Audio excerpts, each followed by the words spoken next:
بسم اللہ الرحمن الرحیم. تطبیق القواعد العربیہ کا 2011 کا پیپر ہے. اسے ہم انشاءاللہ آج حل کریں گے کہ عجیب خمستی اسئلہ فقط کہ صرف 5 سوالوں کے جواب دیں. والسوال الاول، اور پہلا سوال جو ہے وہ اجباری ہے. السوال الاول ہے ہمارے پاس صحیح الجمل التالیہ کے نیچے دیے گئے جملوں کو ٹھیک کریں. واضح بھی تھا اور ان پر لگائیں بشکل ایزن اعراب بھی. ان جملوں کو ٹھیک بھی کرنا ہے یعنی گرامر کے لحاظ سے، اور ان پر اعراب بھی لگانے ہیں. تو پہلا جملہ ہمارے پاس ہے کہ محمود طالب مجتہد، کہ محمود جو ہے وہ محنتی طالب علم ہے. اب اس میں دیکھیں کہ محمود مبتدا ہے اور طالباً بھی اس کی خبر ہے اور مجتہداً بھی اس کی خبر ہے. تو مبتدا اور خبر دونوں مرفوع ہوتے ہیں. تو میں نے کہا محمود مبتدا ہے تو وہ مرفوع ہے یعنی اس پہ پیش ہے. اسی طرح سے طالبن بھی پیش ہونا چاہیے تھا یعنی وہ بھی مرفوع ہونا چاہیے تھا، لیکن انہوں نے مثال میں طالبن لکھا. یعنی طالبن الف کے ساتھ تب لکھا جاتا ہے یعنی جب کسی لفظ کے آخر میں 2 زبر والی تنوین ہو، یعنی 2 زبر کی تنوین ہوگی تو اس کے ساتھ الف کا اضافہ کیا جاتا ہے. تو کیونکہ یہاں پہ 2 زبر کی تنوین ہم نے نہیں لگانی، ہم نے پیش لگانی ہے خبر ہونے کی وجہ سے، تو اس کے ساتھ کا جو الف ہے یہ یہاں پہ نہیں آئے گا. تو محمود طالبن. اسی طرح سے مجتہدن کے ساتھ بھی انہوں نے لگایا تو مجتہدن کے ساتھ بھی الف نہیں آئے گا کیونکہ یہ خبر ہے اور خبر مرفوع ہوتی ہے، اور مرفوع سے مراد 2 پیش. ٹھیک ہے، یعنی 2 زبر کی تنوین جہاں پہ آئے گی وہاں الف کا اضافہ کریں گے، جہاں پہ 2 پیش آئیں گی وہاں پر الف کا اضافہ نہیں ہوتا. تو یہ خبر ہے، مرفوع ہے، تو اس وجہ سے ہم نے یہاں پر الف نہیں لگانے. آگے ہے ہمارے پاس امتی مسافرن، کہ میری چچی مسافر ہیں. تو دیکھیں میری چچی یعنی وہ مونث ہے، تو اس وجہ سے ان کی جو ہم صفت لائیں گے یعنی وہ کیا ہے، وہ مسافر ہیں، تو وہ بھی ہم مونث ہی لائیں گے. تو یہاں پر امتی میری چچی مسافرتن ہونا چاہیے تھا. آگے ہے ہمارے پاس الطالبات ناجحون فی الامتحان، کہ طالب علم جو ہیں وہ طالبات امتحان میں کامیاب ہو گئے. طالبات جو ہیں وہ امتحان میں کامیاب ہو گئے. دیکھیں طالبات ہیں، مونث ہیں، اور آگے ان کے بارے میں فاعل آیا. ٹھیک ہے، فاعل انہوں نے لایا ناجحون، یعنی ناجحن، ناجحانی، ناجحون، یعنی جمع کا صیغہ. واحد، مذکر و غائب کا صیغہ انہوں نے استعمال کیا، حالانکہ طالبات مونث ہیں. ان کے لیے صیغہ لانا تھا ناجحن، ناجحانی، ناجحون، ناجحت، ناجحتانی، ناجحات، یعنی جمع، مونث اور غائب کا صیغہ لانا تھا. ٹھیک ہے، جمع، مونث اور غائب کا، کیونکہ طالبات امتحان میں کامیاب ہو گئیں. کون سی طالبات ہیں ہمیں نہیں پتہ، غائب ہیں، اور طالبات ہیں، مونث بھی ہیں اور جمع بھی ہیں، تو اس وجہ سے جمع مونث غائب کا صیغہ ناجحات. الطالبات ناجحات فی الامتحان. تو یہ جملے کی تصحیح ہوگی. آگے ہے جامعۃ الازہر من اقدم الجامعات فی العالم، کہ ازہر یونیورسٹی جو ہے، ازہر کا جو جامعہ ہے وہ دنیا کی پرانی یونیورسٹیز میں سے ایک ہے. اب انہوں نے کہا جامعۃ الازہر من اقدم الجامعات، یعنی دنیا کی قدیم یونیورسٹیز میں سے ایک ہے، یعنی دنیا میں جتنی بھی قدیم یونیورسٹیز ہیں ان میں سے ایک ہے.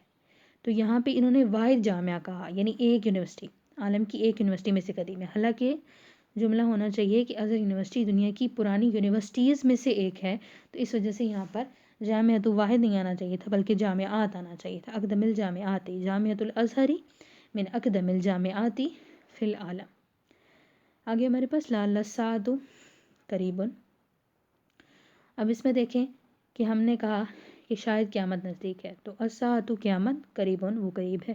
اب قیامت کی صفت بیان کی جا رہی ہے کہ وہ قریب ہے. تو جب اس کی صفت بیان کی جا رہی ہے تو موصوف اور صفت میں مطابقت رکھتے ہیں.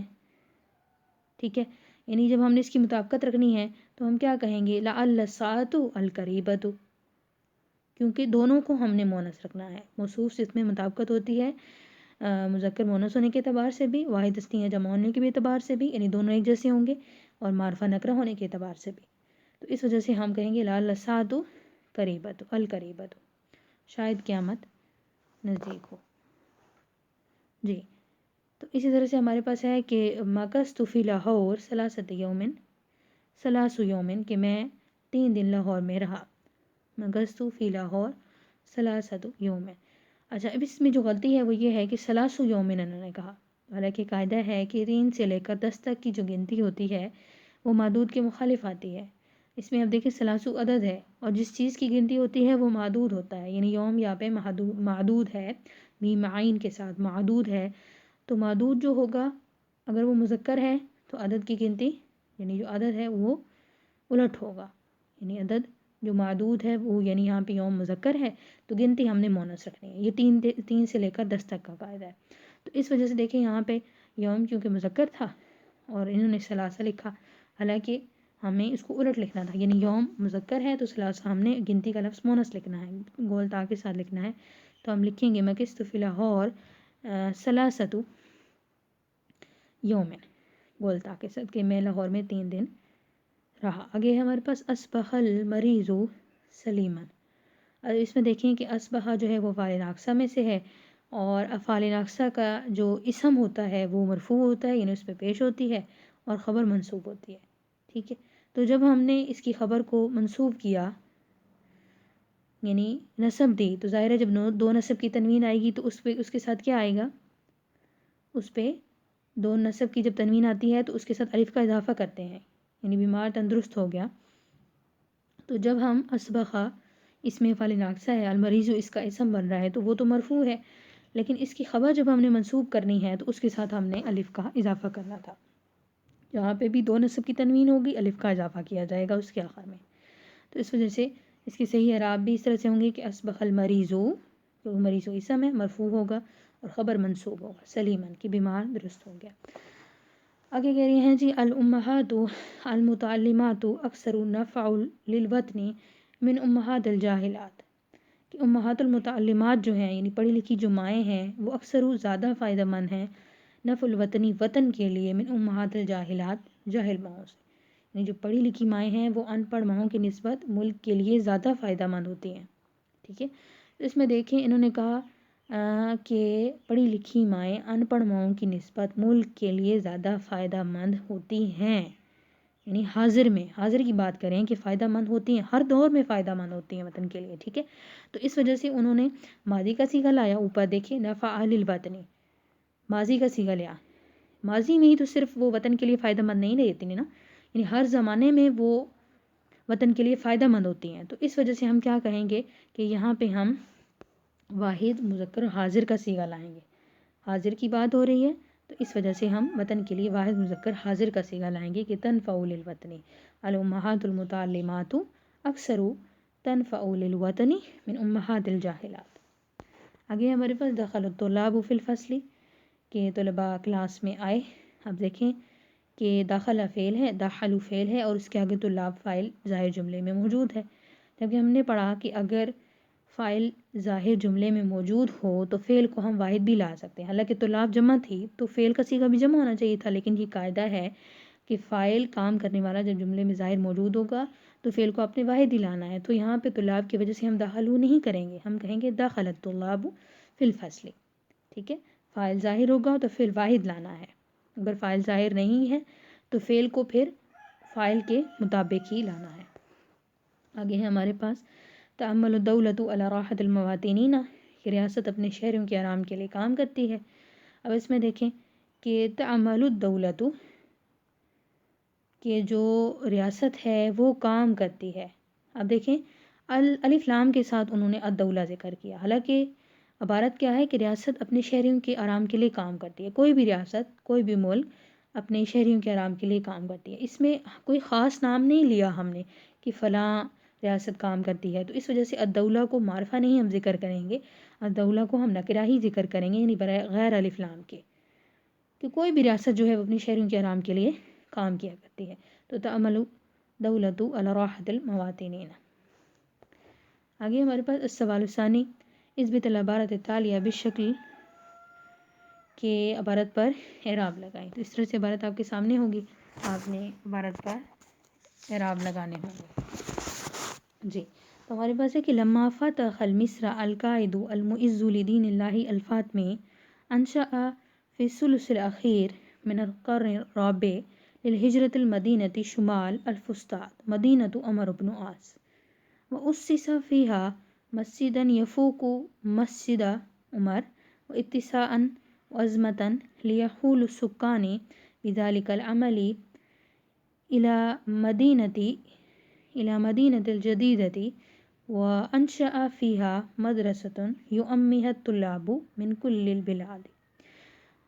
كل البلاد يتلقون علوم وعلوم الدين أخذ هذا المسجد من ذلك الحين يزداد إمارة وفخامة يتوالي ملوك مصر وأمرائهم وكلهم يزيف إلى بنائه ويحسن عليه أوقافا تقوم بنفقته.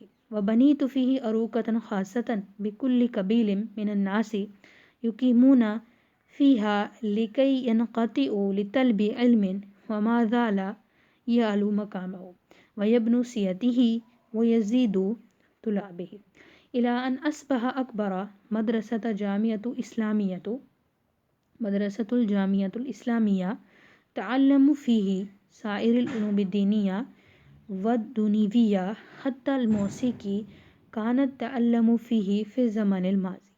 تو عبارت پہ آپ نے اعراب لگانے ہوں گے. اعراب آپ کیسے لگائیں گے کہ جب آپ کو عبارت کا ترجمہ پتہ ہوگا، آپ کو پتہ ہوگا کہ یہاں پہ کیا چیز فعل بن رہی ہے، کیا چیز فاعل بن رہی ہے، تو اس حساب سے آپ عبارت پر اعراب لگا سکتے ہیں. یعنی کہہ رہے ہیں کہ لما فتح مصر القائد، کہ جب مصر کو فتح کیا القائد، یعنی لما فتح یعنی فاطمی رہنما نے، لدین اللہ، معز الدین فاطمی رہنما تھا، اس نے جب مصر کو فتح کیا. اب مصر فتح کیا گیا، یعنی فتح کرنے کا فعل جس پر واقع ہوا وہ مصر ہے، تو اس وجہ سے مصر جو ہے وہ منصوب ہوگا. لما فتح المصر القائد لمعز لدین اللہ فاطمی انشأ في الثلث الأخير من القرن الرابع للہجرة المدینة شمال الفسطاط مدینة عمرو بن عاص. تو چوتھی صدی ہجری کے آخر میں، یعنی فی الثلث الأخیر، ثلث اخیر کہتے ہیں آخری ثلث کو، یعنی من قرن رابع، چوتھی صدی کے آخر میں فسطاط کے شمال میں، مدینتی شمال الفسطاط، فسطاط کے شمال میں ایک نئے شہر کی بنیاد رکھی گئی. ٹھیک ہے، انشا کا مطلب ہے بنیاد رکھی گئی، مدینہ شہر کی، اور مدینہ عمرو بن عاص، اور شہر کا نام عمرو بن عاص رکھا گیا. وہ اسی صفیہ مسجد، اور اس میں ایک مسجد بھی قائم کی گئی، فوق مسجد عمر و اتسان و عظمتاً، اور یہ مسجد بڑی عظیم و شان تھی. وعظمته ليحول السكان بذلك العمل إلى المدينة الجديدة، تاکہ لوگ نئے شہر کی طرف راغب ہوں. یعنی مسجد اس وجہ سے بنائی گئی کہ لیحول السکان، تاکہ اس کے رہنے والے اس طرف متوجہ ہوں. وانشأ فيها المدرسہ تھا، اور اس میں ایک مدرسہ بھی قائم کیا گیا، جہاں پر یؤمی طلاب من کل بلاد، کہ جہاں پر ہر ملک سے جو ہے وہ طلباء پڑھنے کے لیے آتے تھے. اور وہاں پر یتلقون علوم الدین، یعنی وہ دین کے علوم بھی سیکھتے تھے، اور بھی بہت سے علوم وہاں پر وہ سیکھتے تھے. اخذ هذا المسجد من هذا الحين، کہ یہ مسجد اس وقت سے عظمت اور بلندی کا مرکز بن گئی، اس وقت سے ہی. اخذ هذا المسجد من ذلك الحين کا مطلب ہے اس وقت سے ہی. یزداد عمارة وفخامة، یہ عظمت اور بلندی کا مرکز بنتی گئی. یتوالی ملوک مصر و امرائهم، کہ اس کی جو یتوالی ہیں، یعنی اس کی جو سرپرستی کرنے والے تھے، وہ مصر کے سرپرست تھے اور اس کے امیر لوگ تھے. وکلهم یزیف الی بنائه، اور ان میں سے ہر ایک اس کی عمارت میں اضافہ کرتا، یعنی مزید اس کے ساتھ عمارتیں بناتا، مزید اس کی جو ہے نا عمارت میں اضافہ کرتا. او یحسن علیہ، اور اسے مزید اچھا بناتا. اوقافا تقوم بنفقته، اور اس کا خرچ بڑھا دیتا. وبنیت فیہ اروقۃ خاصہ، اور اس میں خاص طرز کے کمرے بنائے گئے. بکل قبیل من الناس یقیمون فیہا، کہ اس میں ہر قسم کے لوگ، ہر قبیلے کے لوگ وہاں پر ٹھہرتے تھے. لکی ینقطع لطلب علم، اور اپنے علم کی پیاس بجھاتے تھے، یعنی وہاں سے علم بھی سیکھتے تھے. وما زالوا یعلو مقامہ، یہاں تک کہ مسلسل جو ہے وہ اس عظیم درسگاہ کا مقام جو ہے وہ یعلو بلند ہوتا رہا. ویبنو سیتہ ویزید طلابہ، اور اس میں عمارتوں کا بھی اضافہ ہوتا رہا اور طالب علم بھی مزید آتے رہے. آگے کہہ رہے ہیں کہ ان اصبح اکبر مدرسہ، یہاں تک کہ یہ ایک بہت بڑی اسلامی یونیورسٹی بن گئی. تعلموا فیہ، جس میں تمام دینی علوم اور دنیوی علوم سکھائے جاتے تھے. یہاں تک کہ اس میں الموسیقی کانت تعلموا فیہا فی زمن الماضی، کہ حتیٰ کہ اس میں موسیقی کی بھی تعلیم زمانۂ ماضی میں دی جاتی رہی. یعنی اسی مدرسے میں پہلے موسیقی کی تعلیم بھی دی جاتی تھی. اب جب آپ اس کا ترجمہ کر لیں گے تو آپ کو اس کے اعراب لگانے پہ بھی آسانی ہوگی. اس سوال ثانی میں صرف آپ نے اعراب بھی لگانے ہیں. اور سوال ثالث ہمارے پاس اقرأ العبارت التالیہ واجب اما فی نہایتہا کے نیچے دی گئی عبارت کو پڑھیں اور پھر ان سوالوں کے جواب دیں۔ عبارت ہے ہمارے پاس خالد طالب ذو قلب رحیم، کہ خالد ایک جو ہے رحم دل طالب علم تھا، یحب الفقراء جو فقیروں سے محبت کرتا تھا، ویعطف علیہم اور ان کے ساتھ نرمی کرتا تھا یا ہمدردی کرتا تھا، واخوہ اور اس کا بھائی یعنی خالد کا بھائی کیا تھا، وہ زیاد تھا اور وہ ایک پرائمری اسکول میں تلمیذ تھا یعنی وہ پڑھتا تھا۔ وفی یوم خرجا وفی یوم ایک دن خرج اخوان مع ابیہما للصلاۃ فی المسجد، وہ دونوں بھائی اپنے والد کے ساتھ نماز کے لیے مسجد کی طرف نکلے۔ وبعد الصلاۃ اور نماز کے بعد رجع الابو ان کا والد جو ہیں وہ گھر کی طرف لوٹ گئے۔ وذهب خالد وزیاد خالد اور زیاد الی السوق بازار کی طرف چلے گئے۔ للشراء بعض المأکولات للاسرۃ کہ وہ گھر والوں کے لیے کچھ کھانے پینے کی چیزیں خرید سکیں۔ وہم فی طریق الی المنزل اور وہ واپسی پر یعنی گھر کی طرف واپسی کے راستے پر تھے، رعا خالد نے دیکھا رجلا کبیرا فی السن یلبس ثوبا ممزقا، خالد نے ایک بڑی عمر کا یعنی بوڑھا آدمی دیکھا جس نے پھٹے پرانے کپڑے پہن رکھے تھے۔ ویرتعش من برودۃ الجو اور وہ یرتعش کا مطلب تھا کہ وہ کانپ رہا تھا موسم کی سردی کی وجہ سے، یعنی سردی کی وجہ سے وہ کانپ رہا تھا۔ فاسرع الیہ تو خالد نے کیا کیا، اس کی طرف جلدی کی اور اس کو فی کل مامئۃ من النقود اس کے پاس جو پیسے تھے اس میں سے کچھ اس نے جتنی رقم تھی اس نے وہ اس کو دے دی۔ ووافق یتحدث الیہ اور وہیں ٹھہر گیا اور اس سے باتیں کرنے لگا۔ ولما وصل زیاد جب زیاد اپنے گھر کی طرف پہنچ گیا، سأل ابوہ تو اس کے والد نے اس سے سوال کیا، یعنی زیاد اکیلا پہنچا، خالد تو رک گیا تھا اس فقیر کے پاس، تو جب وہ گھر پہنچا تو اس کے والد نے اس نے سوال کیا کہ این اخوک خالد کہ تیرا بھائی کہاں ہے خالد، تو پھر خالد نے کیا کہا فاخبرہ تو خالد نے خبر دی کہ زیاد کے ساتھ جو معاملہ بما حدث من اخی یعنی جو معاملہ پیش آیا وہ اس نے اپنے والد کو بتایا۔ ولما وصل خالد جب خالد گھر پہنچا تو شکرہ الوالد قائلا تو اس کے والد نے اس کا شکریہ ادا کرتے ہوئے کہا لقد ساعدت فقیرا اذا حاجتا کہ تو نے ایک حاجت مند فقیر کی جو ہے وہ مدد کی ہے، تو اللہ تعالیٰ تو ہے وَسَيُعَافِكُ کہ اللہ تعالیٰ تمہارے لیے اللہ تمہیں اس کا بدلہ دے، اللہ تمہیں اس کا بدلہ دے۔ ثم آتاہ الوالد پھر والد نے دی یعنی اس کے باپ نے اس کو دی ضعفاً دگنی رقم جو اس نے فقیر کو دی تھی، یعنی جو فقیر کو اس نے رقم وہ دے کے آیا تھا اس سے دگنی رقم والد نے اس کو دی۔ اب اس میں سے کہہ رہے ہیں کہ فعل مجرد نکالیں یعنی 3 حرفی فعل جو ہے وہ نکالیں، تو اس میں دیکھیں خرج 3 حرفی فعل، رجع ذهب ٹھیک ہے، وافق وصل تو یہ سارے 3 حرفی فعل ہیں، تو یہ آپ نے اس میں سے نکالنے ہیں۔ رعا اور اسی طرح سے کہہ رہے ہیں کہ فعل مزید نکالیں، تو فعل مزید بھی دیکھیں اسرا 4 حرفی ہیں، 4 یا 4 سے زیادہ، آتا ٹھیک ہے، سعادہ 4 حرفی فعل ہے، تو جتنے بھی 4 حرفی فعل ہوں گے وہ آپ نے اس میں سے نکالنے ہوں گے۔ آگے کہہ رہے ہیں کہ مبتدا نکالیں، تو مبتدا یعنی جہاں سے جملے کی ابتدا ہو رہی ہو، تو خالدون سے جملے کی ابتدا ہو رہی ہے اور یہ اسم بھی ہے تو اس لیے یہ مبتدا ہوگا۔ پھر کہہ رہے ہیں کہ جمع مؤنث سالم نکالیں، جمع مؤنث سالم کہتے ہیں کہ ایسی جمع کہ جب واحد سے جمع بنائی جائے تو واحد ٹوٹے نہیں، واحد اپنی بنا پر سلامت رہے، تو اس میں ہے معقولن کی جمع معقولاتن ہے، معقولن واحد نہیں ٹوٹی، آخر میں ہم نے الف اور تا کا اضافہ کر دیا، اور جمع سالم وہی ہوتی ہے کہ جس کے آخر میں الف اور تا ہو، جمع مؤنث سالم۔ آگے انہوں نے کہا کہ مثنیٰ نکالیں، اس میں مثنیٰ تو اخوان 2 بھائی، ذکر تھا اوپر 2 بھائی تو یہ مثنیٰ ہو گیا۔ آگے کہہ رہے ہیں کہ حال نکالیں، اب عبارت میں ہم جائیں، عبارت میں تھا کہ ولما وصل خالد شکرہ الوالد قائلا کہ جب خالد گھر پہنچا تو اس کے والد نے اس کا شکریہ ادا کیا، یہ کہتے ہوئے یعنی ساتھ حالت کیا تھی، کہنے کی حالت تھی، یعنی یہ کہتے ہوئے شکریہ ادا کیا کہ تو نے فقیر کی مدد کی، تو قائلا کا مطلب ہے اس حال میں یہ بات کرتے ہوئے، تو یہ حال ہوگا۔ آگے کہہ رہے ہیں ضمیر منفصل نکالیں، ضمیر منفصل کچھ ضمیریں ہوتی ہیں جو فعل کے ساتھ کسی حرف کے ساتھ مل کر نہیں آتی، منفصل یعنی جدا آتی ہیں، اور کچھ ضمیریں ہوتی ہیں جو متصل ہوتی ہیں یعنی جڑ کر آتی ہیں، تو اس میں اخوہ میں ہو ضمیر اس کا بھائی، اب یہ اخو کے ساتھ مل کر نہیں آئی تھی ضمیر ہی یعنی اس کا بھائی اشارہ کر رہی تھی لیکن تھی الگ، اخو سے الگ تھی۔ اس طرح سے ہوم ضمیر بھی آئی ہے، اور اخو کا جیسے والد نے پوچھا تھا کہ تمہارا بھائی کہاں ہے، این اخو کا، تو اخو کے ساتھ اب کاف ضمیر جو ہے وہ مل کے نہیں آئی، منفصل آئی ہے. اس طرح سے کہہ رہے ہیں کہ المفعول بھی نکالیں.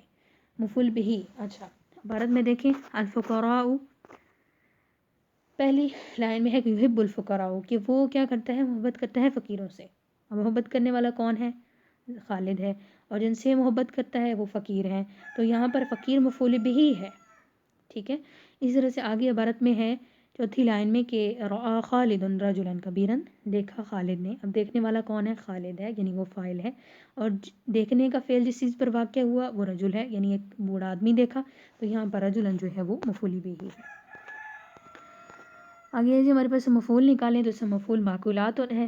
جمع تکسیر نکالیں. فقیر ان کی جمع فقراء ہے. فقیر واحد تھا. جمع تکسیر اسے کہتے ہیں کہ جب واحد سے جمع بنائی جائے تو واحد کی بنا ٹوٹ جائے. تو فقیر واحد تھا، جب اس کی جمع بنائی تو یا حذف ہو گیا، گر گیا، یعنی واحد ٹوٹ گئی تو فقراء بن گیا. اس طرح سے نقد کی جمع نقود ہے. تو نون قاف اور دال جب جمع بنائی، نون قاف اور دال، اب دیکھیں درمیان میں وہ آ گیا، واحد کی بنا ٹوٹ گئی، تو یہ جمع تکسیر ہے. اس طرح سے کہہ رہے ہیں کہ مرکب اضافی نکالیں، یعنی ایسا مرکب نکالیں دو حروف کا سے مل کر بنا ہو یا اس سے زیادہ پر، اور اس میں اضافت ہو رہی ہو ایک چیز کی دوسری چیز کی طرف. جیسے کہ اخو ہو، اس کا بھائی. اب اضافت کی جا رہی تھی نا کہ یہ اس کا بھائی ہے، کہ زیاد جو ہے وہ خالد کا بھائی ہے. تو اخو ہو، اخو مضاف ہے اور ہو مضاف الیہ ہے، اس میں اضافت ہو رہی ہے، تو یہ مرکب اضافی ہے.